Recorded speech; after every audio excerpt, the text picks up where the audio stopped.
bonsoir tout le monde. Oh, j'ai couru pour être à l'heure. Au rendez-vous, dites donc, hein. Waouh. Oh, mais j'ai plus 20 ans, hein.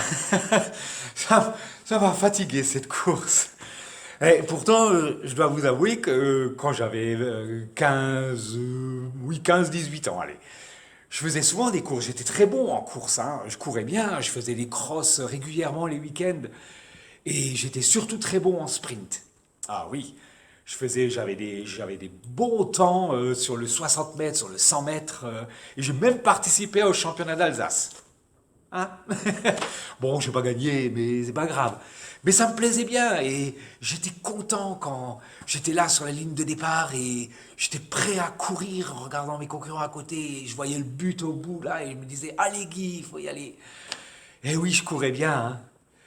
Malheureusement, voilà, les circonstances ont fait que j'étais obligé à un moment d'arrêter cette activité et d'arrêter de courir.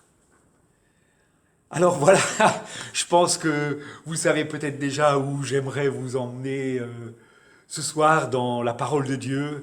Courir, oui, courir. Et pour cela, bien sûr, nous allons ouvrir notre Bible dans l'épître de Paul aux Galates, au chapitre 5 et au verset 7. Galates 5, verset 7.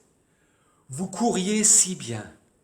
Qui vous a arrêté pour vous empêcher d'obéir à la vérité? Vous couriez si bien, n'est-ce pas? Vous couriez si bien. Cela ne nous interpelle-t-il pas sur le fait, c'est difficile à dire, cela ne vous interpelle-t-il pas sur le fait que ce verbe soit conjugué au passé? C'est-à-dire, c'est comme si c'était quelque chose qui s'était passé avant. Comme pour moi, je courais bien avant. Maintenant, je suis un peu plus essoufflé, hein. Ouais. Vous couriez bien. Cela m'a questionné le fait que ce verbe soit au passé. Comme si d'une manière ou d'une autre, j'avais arrêté de courir. Mais déjà, de courir pour qui ou pourquoi? Et bien sûr, dans le contexte de ce verset, de courir pour notre Seigneur, pour notre Dieu, de courir cette course de la vie chrétienne qui nous emmène vers notre but céleste. Je me rappelle de ce top départ de ma course. Quand j'ai commencé à courir pour le Seigneur, quand je parle de ce top départ, le moment où le pistolet a éclaté, où je suis parti pour courir avec mon Seigneur ce jour de ma conversion, ce jour de ce top départ où j'ai pris le départ d'une nouvelle course, une course pour mon Seigneur et mon Dieu, parce que j'avais découvert l'amour du Père pour moi, j'avais découvert son œuvre à la croix. Ah oui, et là, j'aimerais peut-être que pour beaucoup d'entre nous, nous puissions aussi nous souvenir de ce top départ de notre course pour notre Dieu. Qu'est-ce qu'on courait bien! On venait de faire la plus belle rencontre de notre vie, celle qui a transformé notre vie. Et on courait, plein d'élan, plein d'énergie, plein d'enthousiasme, pour notre Dieu, par amour pour lui. On courait pour rejoindre nos frères et sœurs dans la communion fraternelle. On courait pour rentrer, pour être dans sa présence. On courait pour le rejoindre dans la méditation de sa parole, dans la prière, dans le témoignage. Qu'est-ce que j'ai pu courir pour aller chanter devant les lycées, pour témoigner de ce que Dieu avait fait dans ma vie. Oh, j'en ai fait tellement dans ma jeunesse. Je courais bien. Mais c'est là où ce verset de Galates m'a interpellé et m'a remis en question, et question que j'aimerais peut-être vous poser à chacun d'entre vous ce soir également. Mon verbe courir est-il toujours au présent? Ou alors le temps qui passe, les années écoulées, les circonstances, au fur et à mesure, ce verbe qui au départ était conjugué au présent, oh, je cours pour mon Dieu, s'est transformé petit à petit en conjugaison au passé. Je courais bien. Bien sûr, ce n'est pas une question de forme physique, mais bien une question de désir en nous, de ce feu qui brûlait en nous et qui nous poussait à courir vers lui, vers sa parole, vers sa présence, vers la communion avec lui, prêt à courir pour témoigner de ce qu'il avait fait. J'aime beaucoup la version du français courant de ce verset. Et cette version dit ceci: vous aviez pris un si bon départ. Ouais, vous aviez pris un si bon départ. Qui a brisé votre élan et vous a empêché d'obéir à la vérité? Ah, très bonne question. J'avais pris un si bon départ. Qu'est-ce qui s'est passé dans ma vie? Qu'est-ce qui s'est passé pour que tout d'un coup, cette course que j'ai entamée avec mon Dieu, ce top départ tellement rafraîchissant, plein d'enthousiasme, plein d'élan, parce qu'il est parlé d'élan dans ce verset. Qu'est-ce qui s'est passé pour cette course? Pour que cette course, petit à petit, se soit transformée en marche rapide, peut-être, en marche lente, et puis peut-être pour certains, en arrêt définitif, satisfait de ce qu'on a maintenant, sans désir de courir plus loin. Et peut-être même pour certains, prions le Seigneur pour cela, en marche arrière. J'étais si bien lancé, souvenez-vous de ce top départ de votre vie avec le Seigneur. Rappelez-vous, il est bon des fois de se rappeler tout ce que le Seigneur a fait pour nous. Rappelons-nous ce soir de ce top départ. C'était tellement bon. Qu'est-ce qui s'est passé? Il est clair que la course que nous avons entamée avec le Seigneur n'est pas une course tranquille, à plat autour d'un stade comme ça. C'est plutôt une course de haie avec des obstacles, bien sûr. Mais n'avons-nous pas celui qui nous accompagne dans cette course? N'avons-nous pas cette assurance de sa présence à nos côtés? Alors Paul pose la question aux Galates, et la question que je me suis posée, et la question que nous pouvons nous poser aussi ce soir. Il demande aux Galates: qui vous a arrêté? Qui? Ah bah oui. Ah là, Paul, tu me demandes qui? Ah bah alors là, t'inquiète, j'ai plein de choses qui peuvent argumenter, justifier. Qui? Tellement de choses. Ah, je pourrais en trouver. Bien sûr, on peut penser, on va dire que c'est l'ennemi de nos âmes. Peut-être que oui, nous sommes attaqués par l'ennemi de nos âmes, le diable, qui peut nous ralentir dans notre course. Mais pour d'autres, cela peut être dû au pasteur,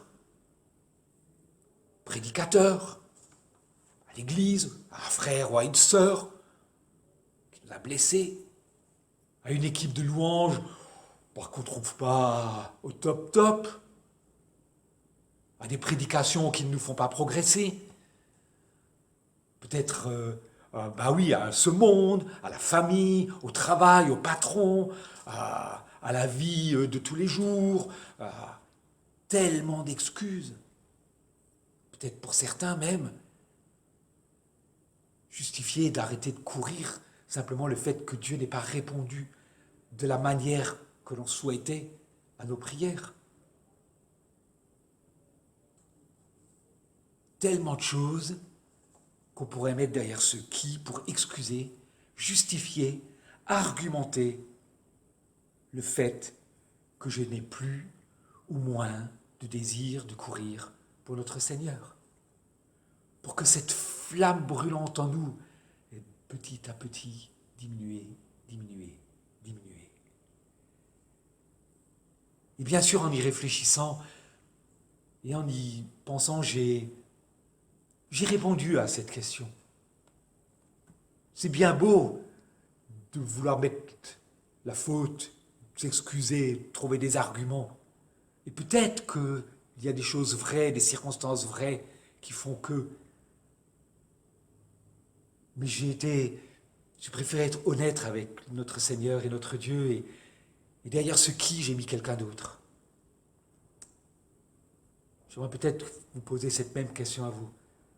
Il y a peut-être quelqu'un d'autre qu'on peut mettre derrière ce qui. Et ce quelqu'un d'autre n'est autre que moi. Oui, moi. Moi qui choisis peut-être parfois de courir des courses qui ne sont pas essentielles. Moi qui fais des choix dans ma vie de courir après des choses qui ne m'apportent pas, peut-être pas ce dont j'ai besoin, et qui me fatiguent pour courir la seule vraie course qui est essentielle pour ma vie. Bien sûr, je comprends que dans la vie de ce monde, nous courons tous, toute la journée, courir pour aller au travail, courir pour emmener les enfants à l'école, courir pour régler tel problème, courir pour s'occuper de telles affaires, courir pour terminer un dossier. Toutes ces autres courses que je cours et qui me fatiguent, bien sûr, et qui me fatiguent, et qui me retirent peut-être parfois la force dont j'ai besoin pour courir la vraie course essentielle dans ma vie, et qui peut-être m'ont arrêté, ralenti, stoppé.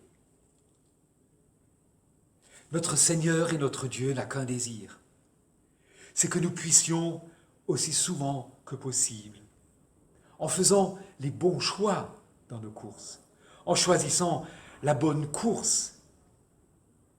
Son désir, c'est que même si parfois je suis fatigué par les courses de ce monde, je puisse encore courir dans la chambre haute, courir dans les bras de mon Père Céleste, qui saura trouver ce dont j'ai besoin pour renouveler mes forces et recommencer tout à nouveau à courir pour lui.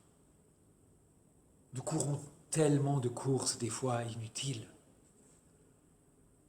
Désolé, mais même moi, je réalise que des fois, je cours des fois vers des choses qui ne sont pas essentielles. Parfois, nous courons pour aller satisfaire nos désirs, nos envies, courir pour aller sur le canapé pour voir la nouvelle série à la mode, courir sur notre téléphone portable pour voir toutes les infos sur les réseaux sociaux, courir pour acheter le dernier truc à la mode, courir pour tellement de choses inutiles. Alors que notre Père Céleste n'attend qu'une chose, c'est que nous puissions courir tout à nouveau dans ses bras d'amour, reprendre la course avec lui, pour lui. Regardez les enfants à la sortie de l'école. Et ça, je m'en souviens, en préparant ce message, j'ai repensé à mes enfants quand j'allais les chercher à la sortie de l'école maternelle. Ils venaient de passer une journée avec tous les cours, les maths, le français, enfin, fatigantes des fois, et être concentrés et tout. Peut-être ils étaient fatigués. Mais ça me réjouit le cœur à chaque fois que j'y repense. Quand l'heure de fin sonnait et que je les attendais devant, la première des choses qui venait, c'est qu'ils couraient vers moi. Papa, papa, papa, papa.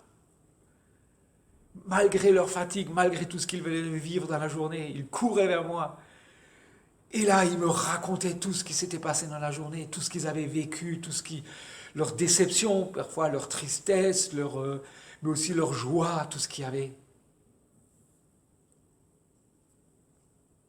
Est-ce qu'aujourd'hui encore, je peux reconnaître qu'il m'arrive, ou qu'il m'est arrivé d'être ralenti, stoppé, arrêté dans mon élan du départ de la course? Que je n'ai peut-être plus en moi ce désir de courir pour Christ.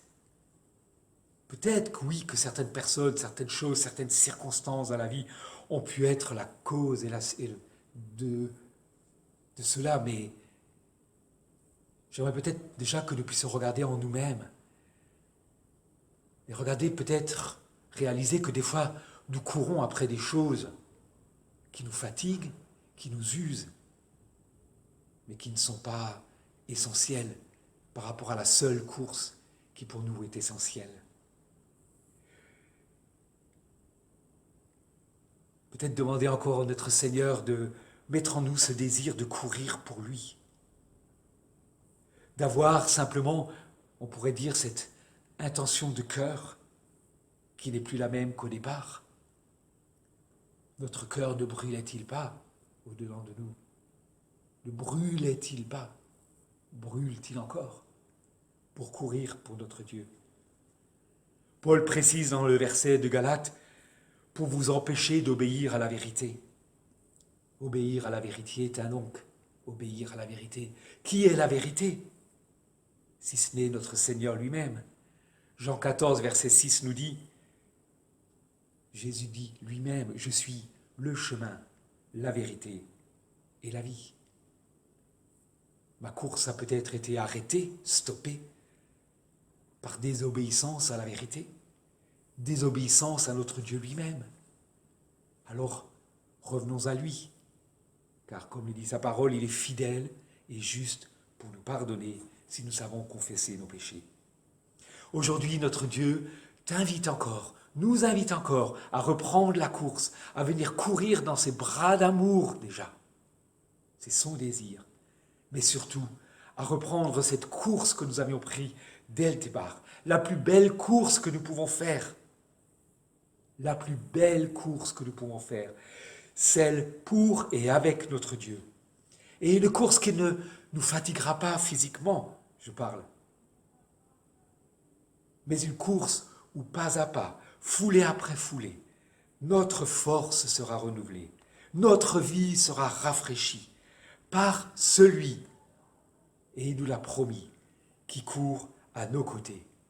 Psaume 84, verset 7 nous dit « Leur force augmente pendant la marche, et ils se présentent à Dieu à Sion. » Leur force augmente pendant la marche, en progrès. Ouais. Et justement, c'est la question qu'on pourrait se poser. Mais dans quel but courir? Pourquoi reprendre la course? Je suis bien là. Ça me convient. Pourquoi courir pour le Seigneur? J'aimerais tout simplement vous dire que dans son amour pour nous, Dieu a tellement de choses encore à nous faire, à nous révéler. Son désir, c'est de nous faire avancer en comptant sur lui. Et surtout, son désir, c'est pour nous qui, avouons-le, nous plaignons si souvent que les choses n'avancent pas, que les choses ne vont pas dans le sens, que on se plaint de ce que notre vie est terne, peut-être sans. C'est peut-être parce que nous avons arrêté de courir. Parce qu'en nous, il n'y a plus ce désir. Ce désir de quoi? De marcher, de progrès en progrès. Merci Seigneur pour le message de Michael de jeudi soir.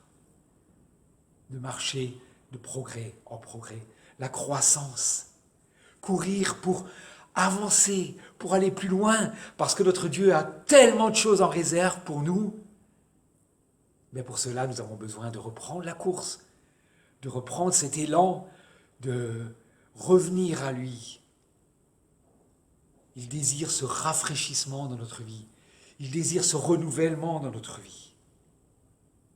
Il a tellement de choses pour nous. Avons-nous encore ce désir d'aller de l'avant avec notre Seigneur? Ou alors nous contentons-nous de rester là, en chrétiens bien sages, assis sur nos chaises, pardon, mais c'est ça. Ai-je encore en moi ce désir de courir? Rappelons-nous ce top départ de notre course. Ce moment où notre feu brûlait en nous, où nous courions pour le Seigneur. Peut-être que maintenant ce verbe courir, oui, est au passé dans notre vie. Enfin, j'aimerais terminer en précisant autre chose. N'oublions jamais que notre course, celle que nous avons entamée avec notre Dieu, celle que nous courons avec notre Dieu et pour notre Dieu, contrairement à à toutes ces courses de ce monde, celles au pluriel, toutes ces courses de ce monde, tous ces moments où nous courons pour des futilités, pour des choses vaines, on doit l'avouer. Cette course-là a un but. Cette course-là a une finalité. Alléluia. Merci Seigneur. Une merveilleuse récompense qui nous attend au bout, par persévérance, en maintenant le rythme, pour marcher de progrès en progrès. Rappelez-nous ces promesses d'Apocalypse 2, verset 10.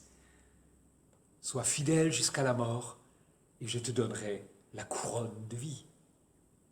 Et 1 Pierre 5, verset 4 qui nous dit « Et lorsque le souverain pasteur paraîtra, alléluia, notre Seigneur Jésus, vous obtiendrez, je vous le dis ce soir, vous obtiendrez la couronne incorruptible de la gloire. Alléluia, merci Seigneur. Voilà une course qui mérite d'être courue. Voilà de quoi ranimer en nous ce désir de reprendre la course et d'aller plus loin et de marcher de progrès en progrès avec un tout nouvel élan. Seigneur, mets en moi ce désir de reprendre la course et d'aller de l'avant en sachant que tu es avec moi, que tu cours à mes côtés et que pas à pas, petit à petit, avec toi, dans la communion avec toi, tu renouvelles mes forces, quelles que puissent être les circonstances. Quoi qu'il puisse arriver, tu cours à mes côtés. Mais mon désir, c'est d'aller plus loin avec toi. Mon désir, c'est de marcher de progrès en progrès. Et de savoir que, au bout, toi, Seigneur, tu m'attends. Tu m'attends au bout de la course. Tu m'attends là-bas quand je regarde de loin. Et que pour moi, tu as cette merveilleuse récompense de cette couronne, de cette couronne incorruptible. Cette couronne de la vie éternelle. Chers frères et sœurs, souvenons-nous encore de notre top départ. Rappelons-nous de ce feu qui brûlait en nous et qui s'est peut-être éteint. De cette course que nous avions si bien démarrée et qui peut-être au fur et à mesure des années s'est ralentie. Notre Dieu ce soir encore désire que nous puissions reprendre cette course avec lui. Parce qu'il a tellement de choses à nous révéler encore. Tellement de choses il désire un tel rafraîchissement dans notre vie. Mais pour cela, nous devons arrêter de rester stables et stagnants, mais marcher de progrès en progrès. Et c'est là où il nous comblera toutes ces richesses, de ce rafraîchissement que nous avons besoin dans notre vie.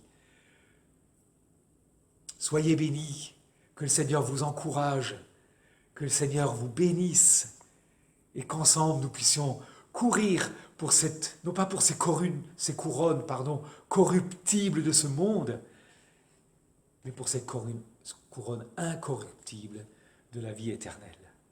À son nom soit toute la gloire. Amen. À bientôt. Au revoir.